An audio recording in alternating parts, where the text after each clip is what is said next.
오늘 설교 제목을 구원의 방주를 만드는 교회 이렇게 제목했습니다. 구원의 방주를 만들어야 합니다. 따라합시다.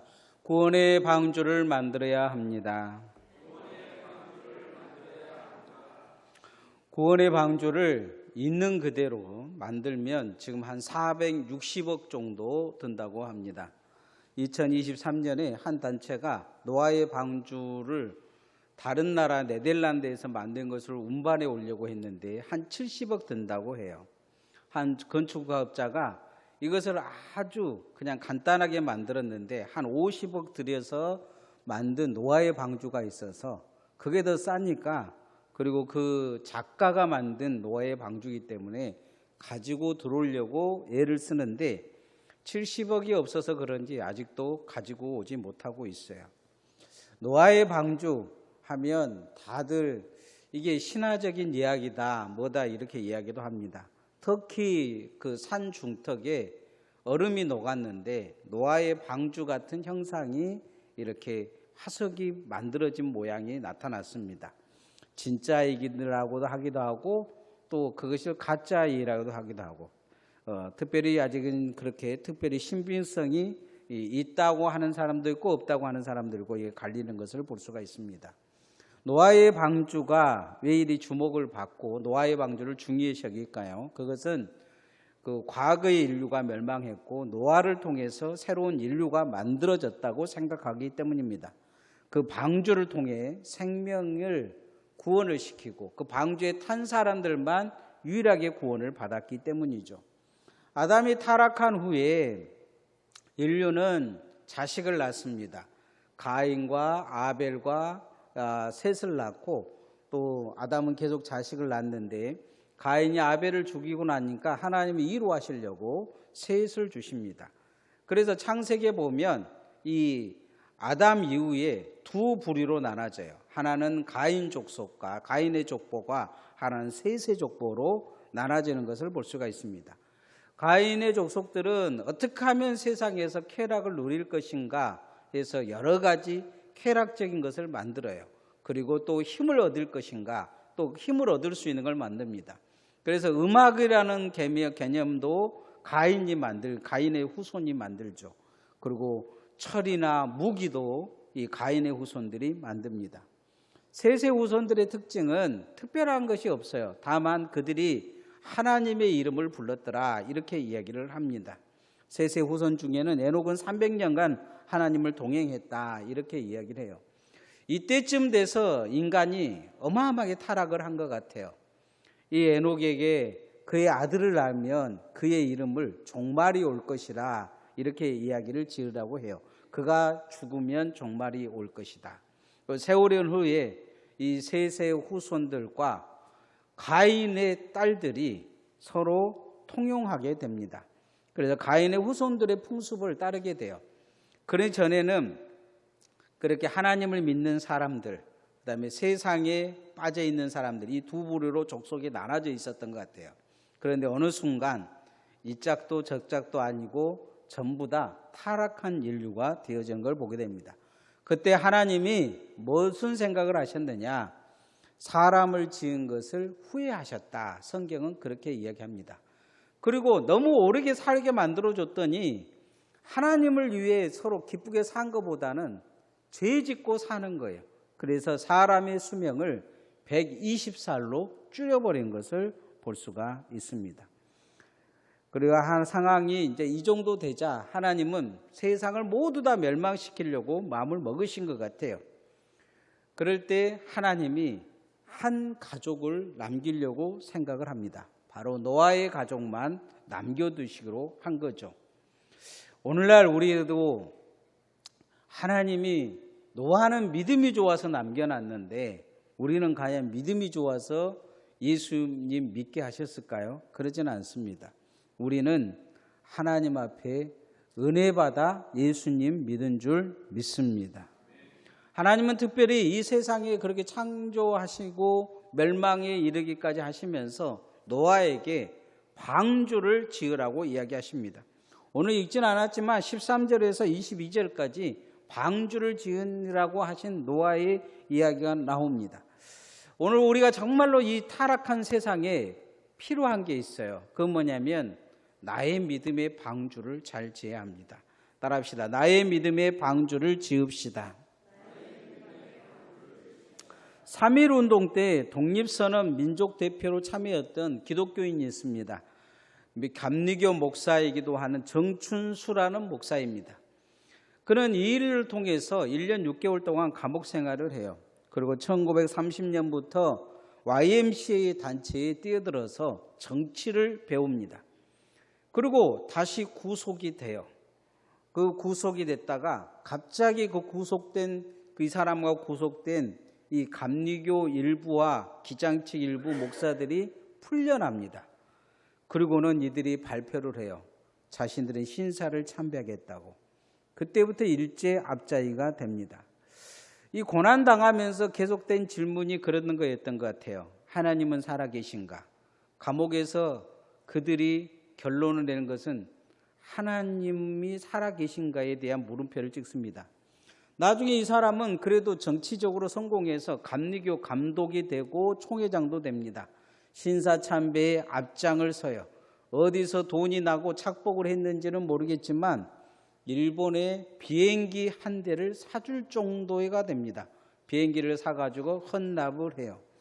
그렇게 해서 기독교인으로 주는 일본으로 이 사람은 해방이 되자마자 바로 일제의 부역자라고 낙인이 찍혀져서 재판받고 감옥에 갑니다. 그리고 잠시 풀려났다가 6.25 전쟁 때 북한에 있는 이 군대가 내려와 가지고 그를 처형해 버립니다. 6.25 때 사망했다는 기록은 있습니다. 정춘수 목사라는 사람입니다. 일제강점기 때 기독교의 대표적인 변절자 이야기하면 1번으로 이 사람이 나옵니다. 비행기를 바친 사람. 그런데 성경은 믿음에 관한 경고를 우리에게 하고 있습니다. 야고보서 2장 14절에 내 형제라 만일 사람이 믿음이 있노라 하고 행함이 없으면 무슨 유익이 있으리요? 그 믿음이 능히 자기를 구원하겠느냐 묻습니다. 예수님의 시대에도 예수님께서 화 있을진저 하고 경고한 사람들이 있습니다. 이 사람들은 믿음이 있다고 한 사람들이었어요. 11조도 잘 드리고 안식일에는 철저히 안식을 지켰습니다. 그런데 하나님은 그들의 믿음이 화가 있다고 말씀하셨어요. 다시 말하면 그 믿음이 그들을 구원하지 못한다는 거죠. 노아의 시대도 하나님의 이름을 부른 자들이 있었을 것입니다. 근데 그들은 하나님을 분노하게 했습니다. 세상이 멸망한 주된 이유는 가인의 후손들이 잘못 살아서가 아닙니다.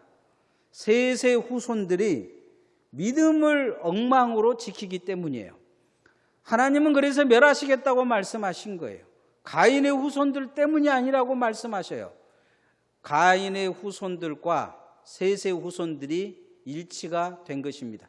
다시 말하면 믿음의 사람들이 믿음으로 살지 못하기 때문에 이제 세상은 희망이 없다. 하나님이 그렇게 말씀하신 거죠.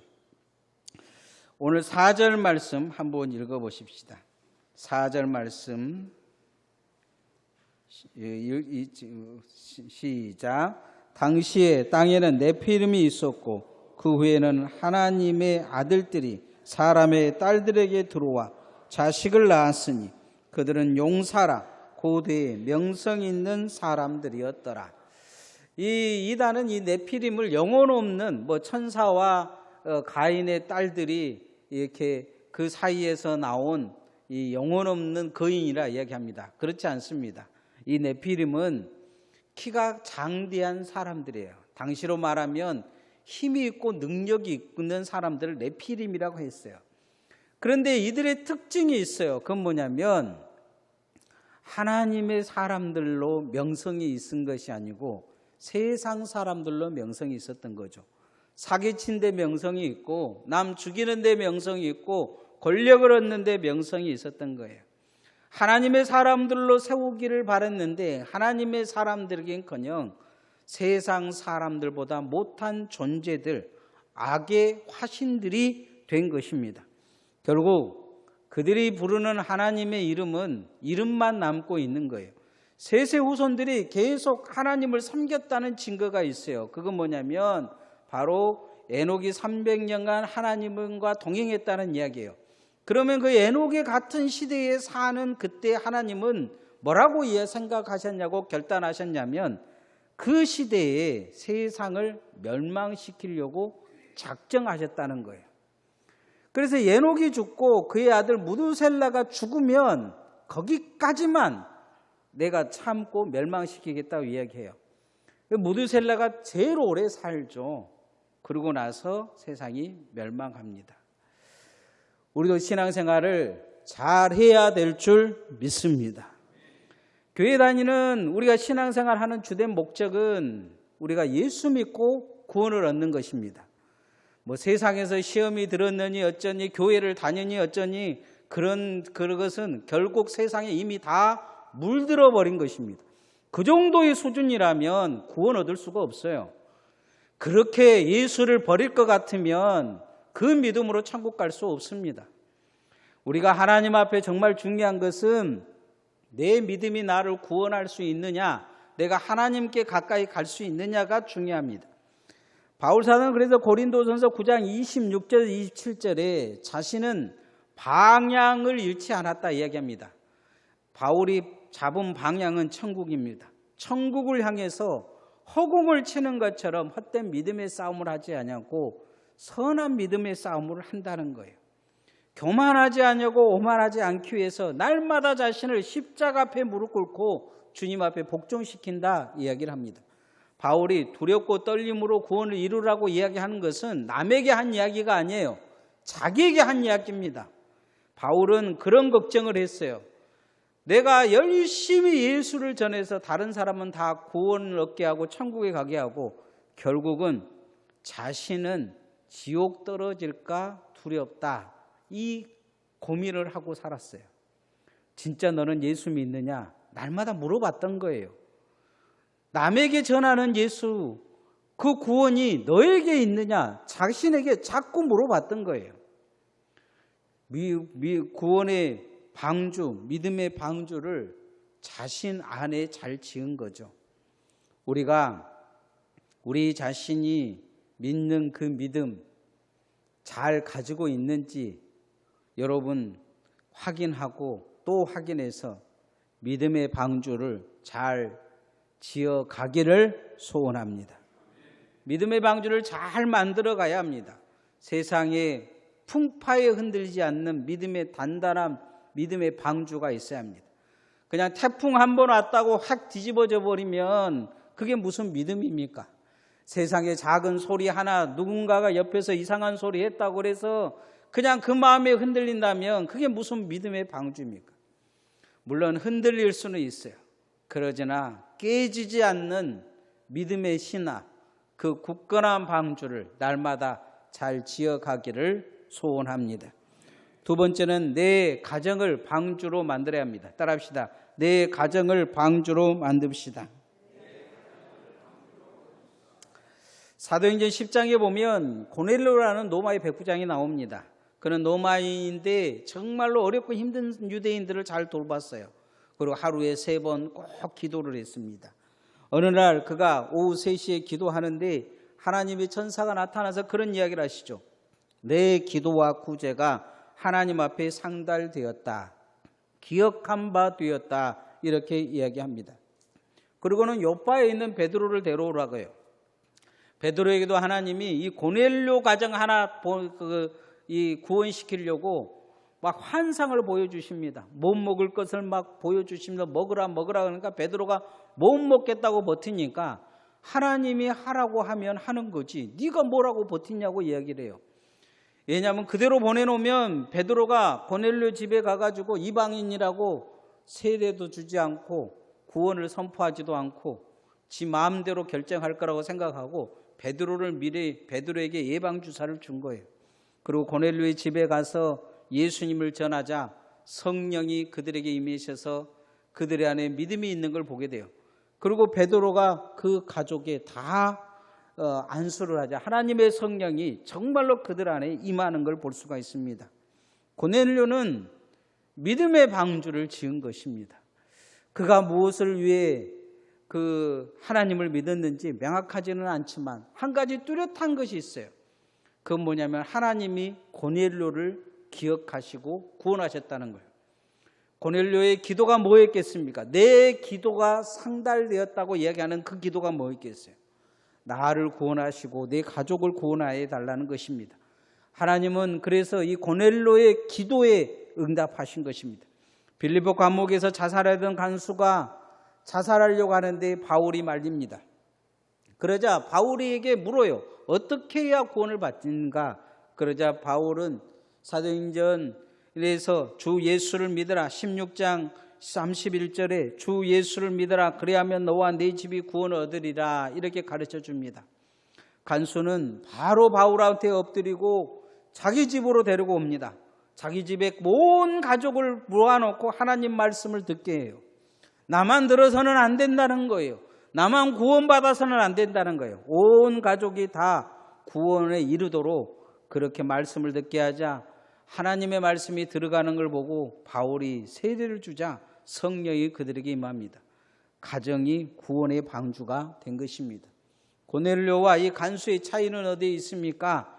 바로 둘 다 자기 가정을 하나님이 구원해 주시기를 바란 것입니다. 하나님께서 노아에게 방주를 지으라고 하신 것은 노아만을 위한 것이 아니었습니다. 노아의 가정이 구원의 방주가 되기를 원하는 것이었습니다. 우리의 신앙도 마찬가지입니다. 내 신앙이 내 가정의 구원의 방주가 되어야 될 줄 믿습니다.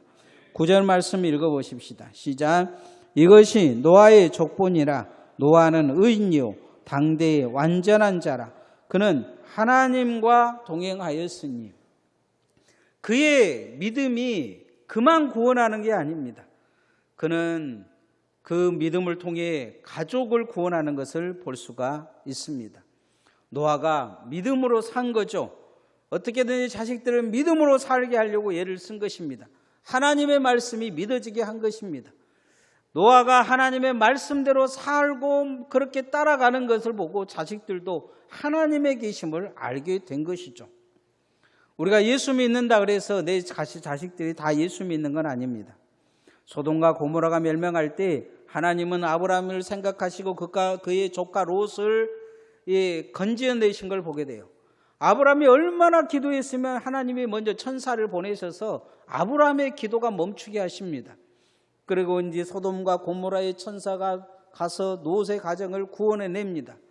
구원해내는 가정에 이 사이들에게 복음을 롯이 전하자 농담으로 여겼다고 해요.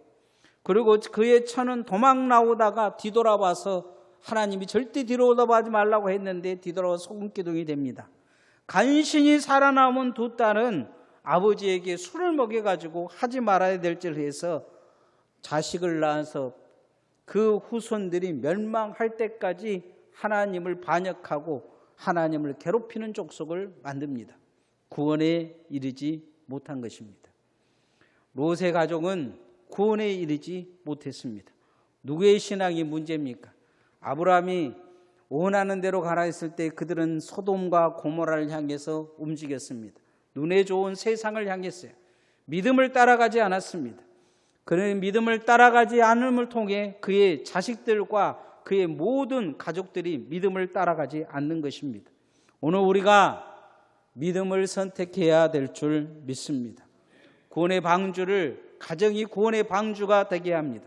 하나님은 나중에 내 가족에 문제가 생겼을 때 책임을 나에게 물으실 수 있습니다. 나는 천국에 갔지만 내 자식들의 문제가 생기면 하나님이 물으실 거예요. 네 가족은 누구 때문에 구원받지 못했느냐 물으시면 우리는 이 핑계 저 핑계 될지 모릅니다. 그런데 하나님은 우리에게 말씀하실 것입니다. 너 때문이라고. 너의 신앙에 문제가 있지 않았는지 뒤돌아보라 이야기하실 것입니다. 우리는 하나님 앞에 우리가 사명받아 구원받은 자라는 것을 잊지 않기를 소원합니다. 나도 구원받아야 되겠지만 내 가정에 하나님은 나를 선교사로 보내셨습니다. 나를 통해서 구원을 얻게 될 것입니다. 나를 통해서 예수를 보게 될 것입니다. 내가 하는 말을 통해서 예수를 보게 될 것입니다. 내 생각이 전달되어지고 마음이 전달되어질 것입니다. 하나님의 말씀, 교회 다닌다고 하면서 세상의 악행이랑 악행은 다 저지르고 세상 사람들처럼 산다면 누가 우리를 보고 예수를 믿겠습니까? 내 가정의 사람들은 우리를 잘 알고 있습니다. 우리가 믿음 생활 바로 해서 내 부모님과 내 자녀들과 모든 친족들이 예수 믿고 구원받기를 소원합니다. 우리가 생명의 젖줄이 되어지지 못한다면 그 문제는 나에게 있을 것입니다. 목사의 가정이라도 다르지 않고 장로의 가정이라도 다르지 않습니다. 세상에 가보면 많은 사람들이 밖에 전도해 보면 우리 아버지는 목사였습니다. 우리 아버지는 장로였습니다. 우리 어머니는 권사였습니다 하는 많은 자녀들이 있습니다.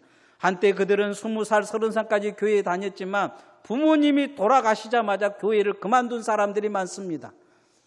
내가 아는 어떤 친구 목사는 그렇게 이야기를 하는 걸 내가 들었어요. 내 아버지가 살아계실 때까지, 그 아버지가 목사였거든요. 내 아버지가 살아계실 때까지만 내가 목회하겠다. 그리고는 나는 교회 안 다닌다 이야기하는 걸 내가 들었어요. 아버지 때문에 교회를 다니는 거죠. 신앙이라는 것은 그 안에 정립되지 못하면 문제가 생깁니다. 우리가 늘 우리 자신을 들여다보며 내 자신이 신앙에 문제가 생기지 않도록 자기 자신을 관리하고 내 가정에 내가 하나님의 복음의 선교사임을 잊어버리지 말고 자녀들에게 복음을 전하고 가족에게 복음을 전해서 가정을 구원의 방주로 세울 수 있기를 소원합니다. 마지막으로 교회가 방주가 되게 합니다. 따라합시다. 교회가 방주가 되게 합시다. 국민건강보험공단 빅데이터에 보면 300명 이상 이 병상을 가지고 있는 종합병원이 있는 지역과 그 300명 이상 된 종합병원이 없는 지역의 사망률을 비교했는데 2배 정도 차이가 났습니다. 그 큰 종합병원이 있는 지역과 없는 지역의 사망률 차이가 심각한 거죠. 이건 국가 간에도 마찬가지입니다. 의학이 잘 발달된 것과 발달되지 않는 곳에 2배 차이 정도 납니다. 그런데 병원도 그러는데 교회는 어쩌겠습니까? 교회가 없는 지역은 구원받지 못합니다. 교회가 중요합니다. 그러면 우리 한국 교회도 지금 점점 농어촌 교회들이 사라져가고 있어요. 그래도 교회를 없애지 못하고 계속 목회자들이 이 교인들이 2-3명밖에 없는데도 보낸 이유가 있어요. 선교사님들이 어느 한 곳에 예수님 믿는 사람이 있다면 선교사가 들어간 이유가 있습니다. 그곳에 교회가 있어야 구원의 문이 열리기 때문이에요. 천국의 문이 열리기 때문입니다. 한 사람의 목회자가 들어가면 길 안내자가 생기기 때문이에요. 교회가 그래서 중요합니다. 오늘날 우리도 하나님 앞에 교회가 교회의 역할을 못하면 세상의 멸망을 당겨오게 될 것입니다. 하나님은 세상의 포악함을 보고 세상의 부패함을 보고 실망하셨습니다. 오늘 6절 말씀 한번 읽어보십시다. 6절 7절 시작. 땅에 사람이 지으셨음을 한탄하사 마음에 근심하시고 이르시되 내가 창조한 사람을 내가 지면에 쓸어버리되 사람으로부터 가축과 기는 것과 공중의 새까지 그리하리니 이는 내가 그것들을 지었음을 한탄함이니라 하시니라. 오늘날 교회를 보면서 하나님은 한탄하실지 모릅니다. 하나님은 사람을 지어놓고 한탄하셨다는 거예요. 그리고는 그 사람들 때문에 사람만 멸하신 게 아니고 세상의 모든 것을 멸해버리겠다고 말씀합니다. 현 시대가 정말 우리가 살아가는 시대가 정말 중요합니다.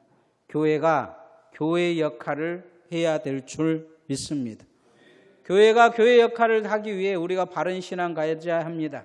교회가 왜 필요하는지, 우리가 교회를 왜 충성해야 되는지, 교회를 왜 잘 세워가야 되는지 이해해야 합니다. 교회가 잘못되면 교회는 지옥문이 될 수 있습니다. 오늘날 우리 한국 교회 가운데도 일부 교회는 꼭 지옥문 같아요. 많은 사람들이 그 교회를 보고 한탄합니다. 어떤 사람들은 정치적인 사람들이 되어서 그 교회가 뭐 민주당이니 뭐 국민의당이니 엄한 소리 모이면 띠릭띠릭하고 맨날 이상한 영상 보여주고 온 교인들을 정치화시켜서 지옥문에 가깝게 지금 다다르고 있어요. 정말 예수 믿어서 구원받을지 걱정되는 수준까지 가고 있는 걸 볼 수가 있습니다. 어떤 교회는 예배당 지으면서 싸우면서 교회의 문을 닫아서 많은 초신자들이 떨어지고 있어요. 어떤 교회는 직분자들이 직분 서로 하면서 싸워가지고 결국 다 믿는 자들이 시험대로 떨어지고 있어요. 교회를 지옥문으로 만든 사람들이 있다는 거예요. 교회가 복음대로 살 수 있도록, 교회가 방주가 되도록 우리는 잘 세워가야 될 줄 믿습니다. 서로 사랑하고 화평하고 교회가 생명의 젖줄이 될 수 있도록 도와줘야 됩니다. 하나님이 우리 교회를 강진 땅에 세우신 것은 천국의 문으로 사용하시기 위한 것입니다. 우리가 천국의 문이 되지 못하면 지옥의 문이 될 것입니다. 중간은 없습니다. 하나님 앞에 우리 교회를 천국의 문으로 잘 세워가려는 마음이 우리에게 늘 있어야 합니다. 그래서 교회를 사랑하고 교회를 잘 세워감을 통해 우리 교회가 천국의 문임을 잊어버리지 말고 교회를 천국의 문으로 잘 세워가는 주의 종들 되어지시기를 소원합니다. 이제 말씀의 결론을 맺으면 구원의 방주를 잘 만들어야 합니다. 첫 번째 구원의 방주는 내 신앙입니다. 내 믿음이 나를 구원할 수 있냐는 거예요. 그래서 바울 사도도 늘 두렵고 떨림으로 구원을 이루라 이야기합니다. 확신하지 말라는 거예요. 우리는 그러나 구원의 확신은 있어야 되겠지만 그러나 너무 자만하고 오만하지 말라는 거예요. 이래도 구원받겠다 저래도 구원받겠다 그러지 말라는 거죠. 주님 앞에 주 예수 그리스도를 붙들으라는 거예요. 날마다 꽉 붙들고 그 구원에 이르는 믿음의 방주가 내 안에 세워져야 된다 말씀합니다. 두 번째는 내 믿음이 내 가족을 구원해야 합니다. 그들 각자 내가 믿는다 그래서 다 구원받는 건 아니에요. 그러나 내 믿음의 영향이 있을 거예요. 내가 하나님의 내 가정의 구원의 선교사임을, 믿음의 선교사임을 잊어버리지 말고 여러분의 가정이 구원의 방주가 되어져서 노아의 가족처럼 한 명도 지옥 가지 않는 가정 되어지기를 소원합니다. 우리 교회가 또한 그런 교회 되어지도록 우리는 교회를 사랑하고 또 우리 성도들을 사랑하고 잘 세워가야 될 줄 믿습니다. 찬양하십시다.